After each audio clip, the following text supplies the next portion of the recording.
La gente está consciente de lo difícil de la situación y sabe perfectamente que es imposible hacer milagros.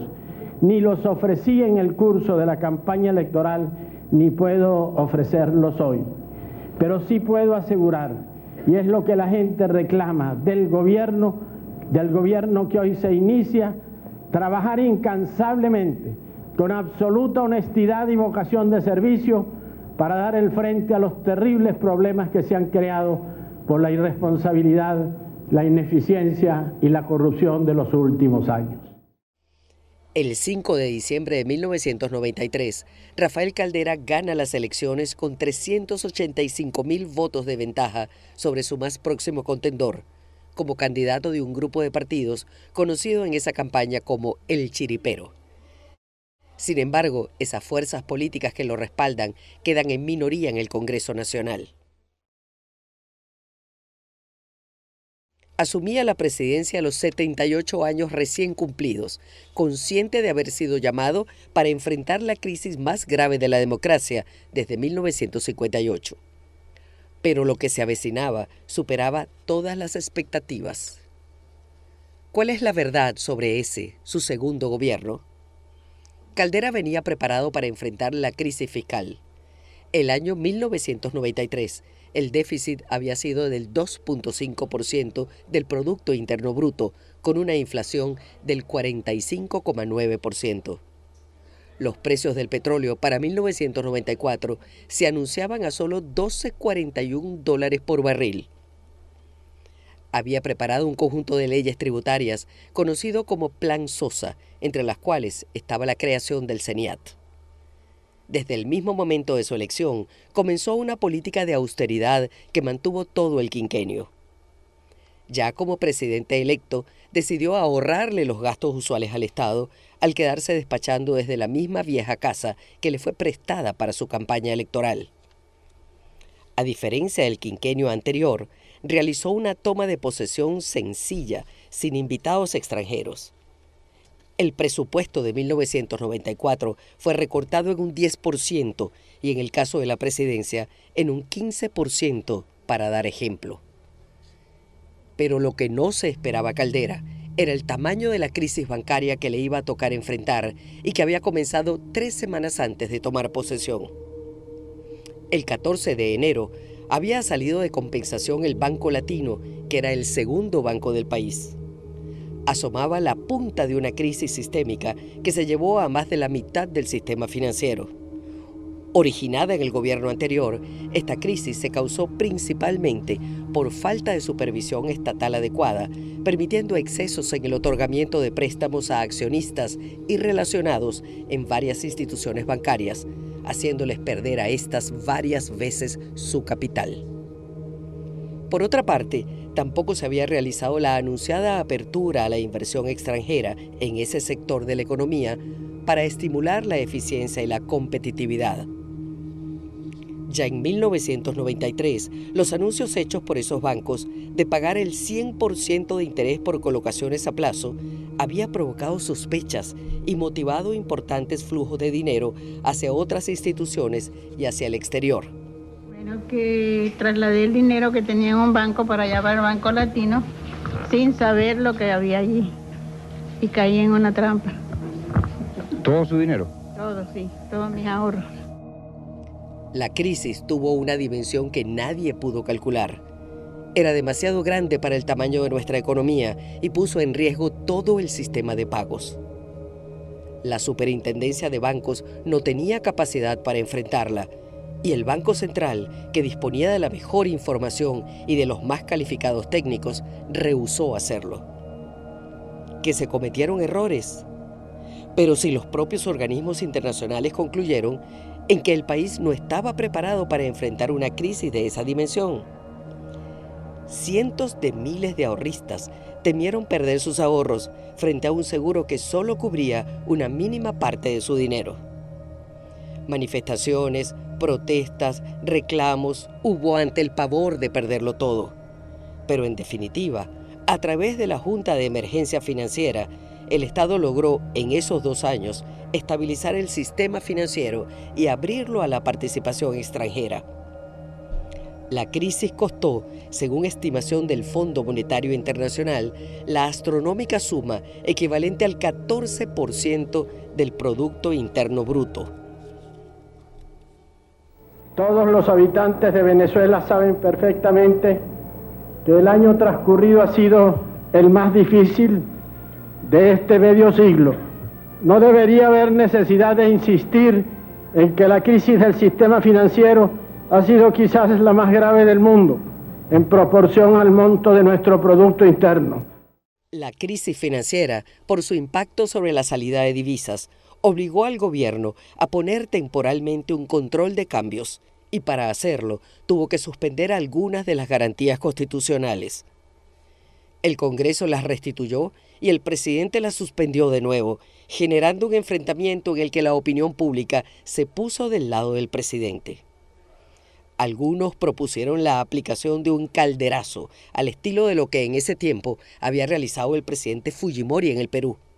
Se planteaba la disolución del Parlamento y la convocatoria a nuevas elecciones. Una facultad presidencial propuesta en el proyecto de reforma constitucional, pero todavía no aprobada. Estoy dispuesto a promover, si es indispensable, una consulta nacional, un referéndum consultativo, para que el pueblo diga si las medidas que estamos adoptando son o no convenientes para su propia salud, para el propio beneficio de todos, para la salvación de Venezuela. Fiel a la línea de toda su vida, Caldera prefirió someterse a la dificultad de gobernar en minoría parlamentaria en medio de una crisis política, militar, social, fiscal, financiera y moral, antes que aprovecharse del momento favorable por el amplio apoyo que tenía en ese momento en la opinión pública y violar el orden constitucional establecido desde 1961. Fue un momento crucial en su vida como político y hombre público, en el que reafirmó su trayectoria de demócrata cabal, respetuoso del Estado de Derecho y de la institucionalidad. La crisis militar, evidenciada con los alzamientos del 4 de febrero y el 27 de noviembre de 1992, había motivado una política de pacificación hacia las Fuerzas Armadas que comenzó el propio presidente Carlos Andrés Pérez al sobreseer los juicios y reincorporar a muchos de los oficiales involucrados en esos alzamientos. Esta política fue continuada por el presidente Ramón J. Velázquez y culminada por el presidente Rafael Caldera. En 1994, el país mayoritariamente pedía la liberación de los alzados. Los ex candidatos presidenciales Claudio Fermín, Osvaldo Álvarez Paz y Andrés Velázquez, al igual que la Conferencia Episcopal Venezolana y muchos medios de comunicación, se habían manifestado en ese sentido. Y ya había sido introducida en el Congreso un proyecto de ley de amnistía que con toda seguridad iba a ser aprobada. Hay que aclarar que en los 2 años anteriores a 1994, esos juicios ni siquiera habían comenzado, y que ante lo afirmado equivocadamente por muchos de que Caldera ha debido inhabilitarlos, el presidente no tenía facultad constitucional para inhabilitar a nadie. También hay que decir que Hugo Chávez perdió ampliamente su popularidad al salir de la cárcel, pasando 4 años en el 4% de las encuestas, hasta que remontó en 1998, entre otras causas, por el apoyo que recibió de importantes grupos económicos y mediáticos. Que la inflación llegó casi al 100% en 1996, pero claro, si los desequilibrios generados por la crisis financiera impactaron severamente la economía. Sin embargo, 1996 fue un año de esperanza renovada con la visita de su santidad, el Papa Juan Pablo II. Sus multitudinarios encuentros con el pueblo venezolano en la inauguración del Santuario Votivo Nacional Nuestra Señora de Coromoto en Guanare, por fin culminado, en la misa campal celebrada en el aeropuerto de La Carlota y en los próceres, esos encuentros con los jóvenes, sacudieron los corazones de las grandes mayorías. No tengáis miedo, fue el mensaje central del Santo Padre a los venezolanos. Cuenta de 3, todos vamos a gritar bendición. Juan Pablo, bendición.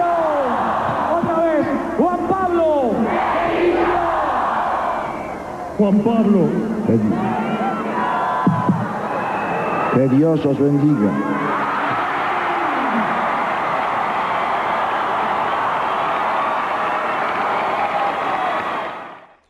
Ese año, después de haber discutido varios planes económicos con el Congreso, sin llegar a un acuerdo, el gobierno recurre a solicitar un préstamo del Fondo Monetario Internacional por 4.500 millones de dólares, para lo cual elaboró un programa llamado Agenda Venezuela.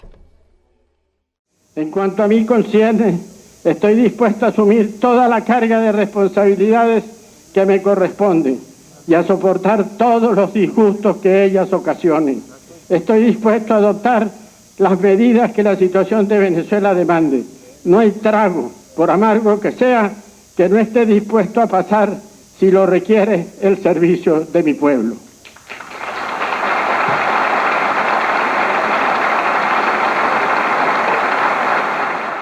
Entonces se logró lo que parecía imposible pocos años atrás: hacer ajustes estructurales sin que el país se incendiara. No hubo un solo alzamiento militar, como tampoco un muerto en manifestaciones de calle ni presos políticos. El presidente asumió personalmente la responsabilidad de las medidas.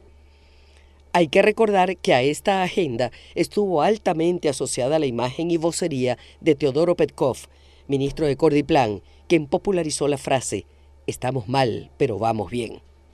Caldera y Petkov se encargaron de explicar insistentemente al país el programa y de vigilar el impacto social del mismo. Quizás el logro más importante de la aplicación de las medidas de la Agenda Venezuela es el de haber llevado adelante esto en medio de un clima de estabilidad política y social. No es la Agenda Venezuela, sino el modo como ella se aplicó, el modo como se llevó adelante. Durante su ejecución, los sueldos de los empleados públicos se mantuvieron por encima de la inflación y el salario mínimo estuvo en $184,9, segundo lugar de América Latina. El ingreso per cápita fue de $4.081. Los programas sociales existentes fueron mejorados y ampliados en su ejecución y creado nuevos, como el PROAL para la nutrición de los niños, el SUMED para facilitar el acceso a los medicamentos a los sectores populares y el Fondo de Fortalecimiento Social para desarrollar programas para las comunidades en conjunto con la sociedad civil organizada. El programa Comedores Escolares, que ofrecía a los estudiantes la posibilidad de comer en las aulas de clase con sus profesores, comidas preparadas por sus madres, contratadas estas por el gobierno, era garantía de su buena alimentación. Los proyectos de economía solidaria fueron prioritarios para la política social. Y aquí viene lo mejor. De 99,9% en 1996, la inflación bajó a 50% en 1997, a 35,8% en 1998 y siguió bajando en 1999 a 23,6% y en el año 2000 a 16,2%, de lo que naturalmente se benefició su sucesor. La efectividad de la Agenda Venezuela hizo posible una rápida reactivación económica, registrándose un crecimiento récord de 7,8% y 7,6% en 1997 y 1998 respectivamente. El crédito solicitado al Fondo Monetario Internacional no fue utilizado en su totalidad y más bien pagado anticipadamente gracias a los ingresos obtenidos por la apertura petrolera y los resultados del Plan Sosa. Para los años 1996 y 1997, la gestión fiscal del gobierno central fue superavitaria en un 2,8% y 3,2% del Producto Interno Bruto.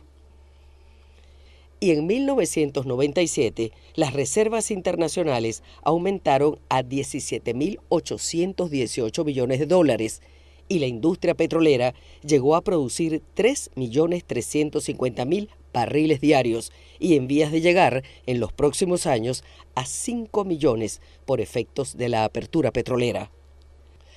La deuda externa bajó de 26.981 a 23.175 millones de dólares y las exportaciones no tradicionales alcanzaron un récord histórico de 7,2 millardos de dólares. Ese mismo año de 1997 se producía el acuerdo tripartito para la reforma de las prestaciones y la seguridad social, así como para la creación de los fondos de pensiones largamente esperado en el país.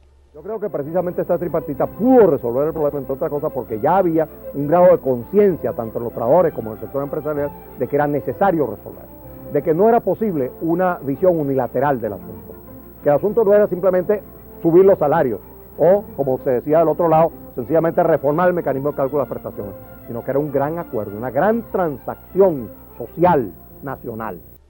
También se aprueba la creación del Fondo de Estabilización Macroeconómica para guardar recursos en tiempos de bonanzas petroleras y utilizarlos en tiempos deficitarios.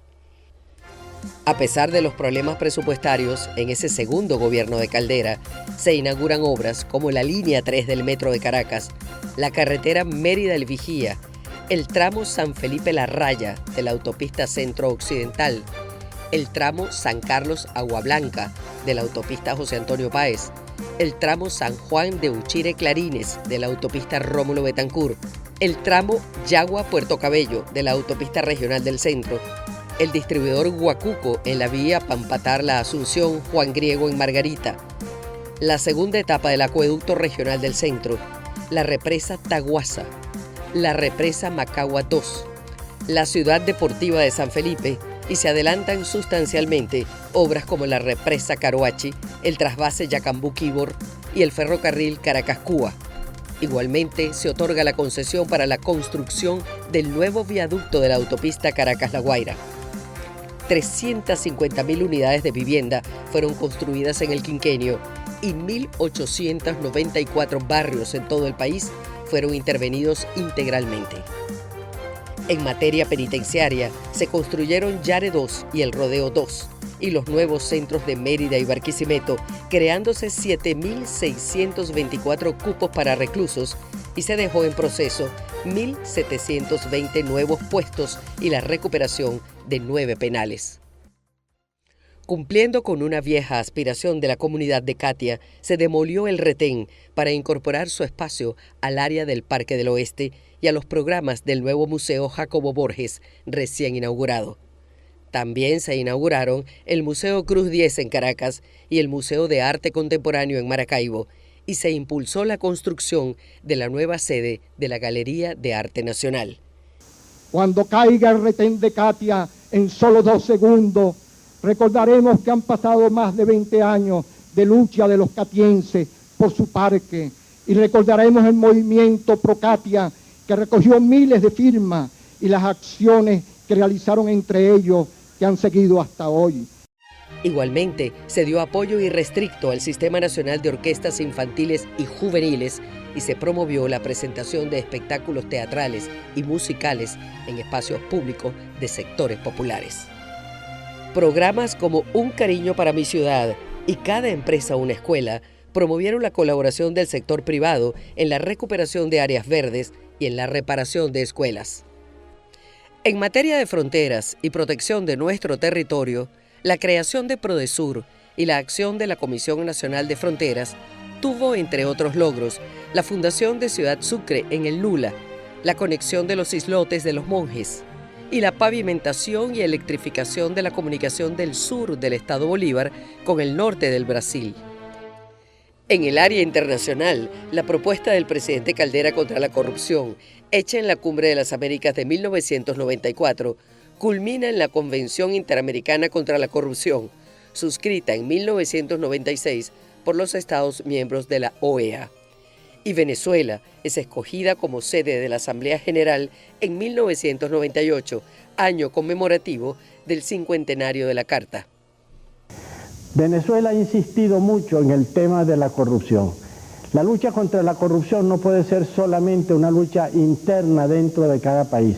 Tiene que suponer un compromiso solidario de naturaleza internacional para que los reos de delito contra la cosa pública no encuentren amparo, refugio, cómodo modo de vida dentro de otros países a los cuales llegan llamándose o pretendiéndose perseguidos políticos, cuando en realidad lo que son autores de hechos punibles contra el patrimonio, contra la prosperidad y el bienestar de sus propios países. El clima optimista de 1997 finaliza con la visita del presidente de los Estados Unidos, Bill Clinton, y la realización de la 7ª Cumbre Iberoamericana en Margarita.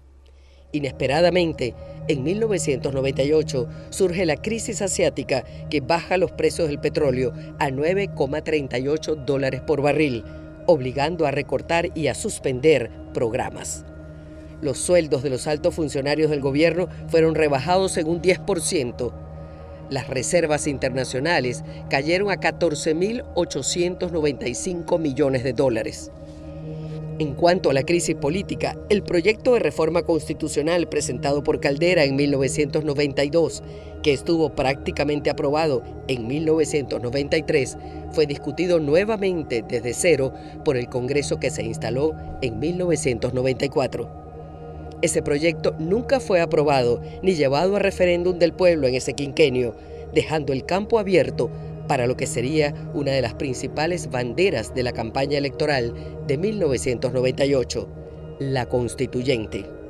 Esa bandera, ofrecida para refundar la República, pretendía en el fondo arrasar con el sistema democrático nacido el 23 de enero de 1958. Justamente en la inauguración de la represa Macagua II en enero de 1997, Caldera lanzó un reto para que se debatieran los 40 años de democracia ante el auge de las corrientes antisistema, pero su reto cayó en el vacío. Vamos a hacer un gran debate, un debate serio, responsable, para ver qué se ha hecho y qué no se ha hecho en estos 40 años de democracia, para ver qué es lo malo, pero qué es lo bueno, porque de tanto repetir las críticas que oímos a diario, corremos el peligro de que las generaciones nacidas dentro del sistema democrático o formadas dentro de él se formen una idea enteramente negativa, surgida de los debates, del debate político, surgida de la controversia permanente, y lleguen a darle credenciales a las autarquías, a los gobiernos tiránicos que tanto daño hicieron al país y que representaron un factor de retroceso permanente en la marcha de Venezuela. Caldera tampoco fue escuchado, pero nunca dejó de recordar, cada vez que tenía un encuentro con el Congreso, la urgencia y la necesidad de aprobar la reforma constitucional. El país, señor presidente, señor vicepresidente, señores vicepresidentes del Senado y de la Cámara de Diputados, está esperando de nosotros el gran esfuerzo de renovación que nos corresponde realizar en el presente periodo constitucional. Quisiera mencionar quizás algunos puntos, 5 de ellos que considero de la mayor trascendencia en la época que nos corresponde vivir. Por una parte tenemos el compromiso de la reforma constitucional.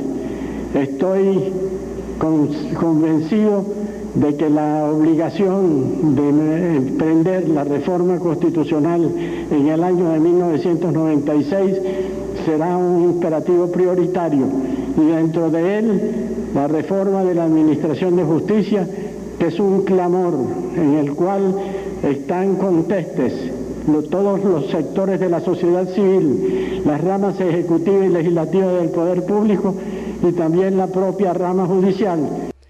Ya en 1992, en su discurso de presentación al Congreso del proyecto, Caldera había dicho que convocar una asamblea constituyente que no estuviera prevista en el texto constitucional sería un golpe de Estado, una ruptura del llamado hilo constitucional, una creación de una situación antijurídica cuyas consecuencias podrían ser muy graves y las cuales caerían gravemente sobre sus actores. Por eso, en 1999 se opuso al referéndum convocado para la realización de la Constituyente. Rafael Caldera sabía que había sido electo esta segunda vez para armar el rompecabezas. No esperaba que la gigantesca crisis bancaria que heredó y los bajísimos precios del petróleo que le tocaron iban a hacer mucho más difícil la tarea.